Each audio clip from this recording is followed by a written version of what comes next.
I brought my extender reach and all of these attachments to clean my local high school.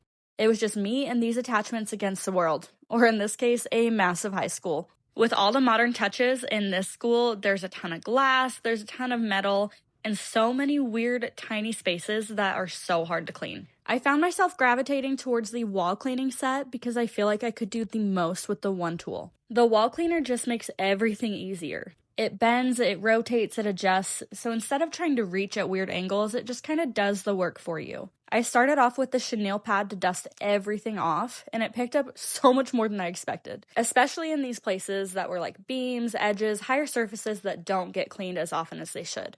Then I switched over to the microfiber pad and I actually could wipe everything down and completely clean. That's when it started to feel like a full deep clean instead of just dusting everything. I used it on the walls, along the railings, even on the glass, and it handled all of it without needing to switch tools. And again, because it's a modern looking school, there's a ton of glass in here. Normally cleaning spaces like this require ladders or even lifting tools that get people multiple stories in the air. And I didn't need any of that. I just needed the extender reach. It's so much simpler and way cheaper just to use this one tool. It reaches so high, it can get into those tight spaces, and it actually cleans everything in one go. And with all of the attachments, all I had to do when I was done is pull off the pads and throw them in the wash. So not only is it low effort cleaning, it's low effort cleanup, which I am always here for. The extender reach has attachments for pretty much any need that you have, and it is amazing.